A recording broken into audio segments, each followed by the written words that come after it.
all together. Wala namang Oo, mauna. ano mo na, kahit ano, ihalo mo isa-isa. Sige. Tapos halo-halo lang siya.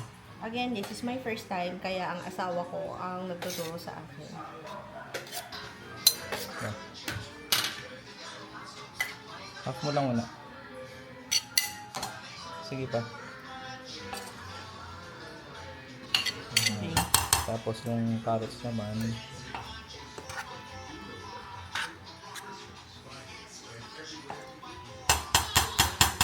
Now, the carrots. Lagyan na natin ha, para Sige, kung lagyan naghalo mo ako. Sige, lagyan mo lahat. Cheese. Ang gamit uli namin is queso. Queso. The real cheese, sabi nga ito. The egg. And last is the egg. May ano pa, pickle pa. Ay, sorry. Egg. Kuha ka ng, Tell me kung... siguro mga half. Yung half niyang bottle.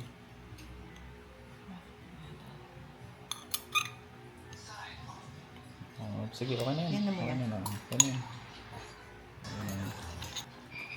Yan. Okay. Mix again.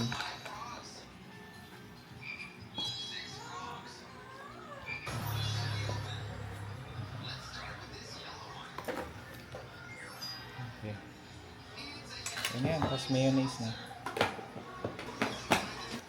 Ano ka siya? Nagmamadali po ako kasi may interview po. Sige, ako na maghahalo. Basta yan na yun. Mamaya papakita namin yung ano, finished finished product. So, product. yan. Okay na siya.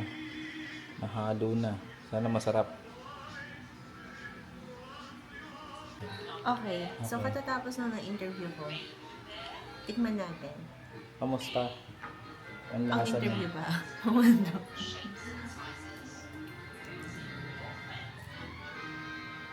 Ano? Alam mo, Mark, hindi ako makain ng macaroni. Pero parang dito tayo yayaman. Ang sarap, ah. Ang sarap.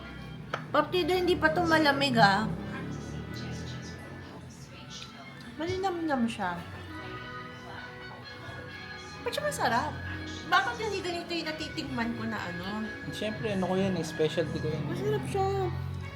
Medyo, tingin ko Para lang siyang medyo ano? sumobra lang sa mayonnaise. Pero, Feeling ko hindi ano? naman sobra-sobra. Hindi, alam ko na. Sama. Feeling ko, ang sekreto niya yung itlog. Kasi hindi lahat ng macaroni may egg. Yun lang. Guys, tikman. Ilalagay uli namin yung recipe, tapos i-try nyo. Masarap siya. Kung hindi kayo nakakonvince sa mukha ko, okay lang. Pero, basta try nyo yung ano, ingredients ng sir ko. Ang sarap. Ang motorbike, anak. Yummy! Ang sarap. Bongga. Gusto ko sa Yummy. burol ko merong ano Tandaan na, dapat may ganito sa burol ko. Ako namatay. Ang harap! Sarap. Masarap din kasi may mga cheese yan. Konti nga rin nalagay kong cheese eh. Dapat kalahati nun. Kalahati nung isang bulk. Pero masarap 1/4 lang yun na ano, yung malaking Masarap na ano, siya. Enough cheese. siya. Siguro isang maliit na ano. Try this, guys. Enjoy. Happy holidays. Merry Christmas.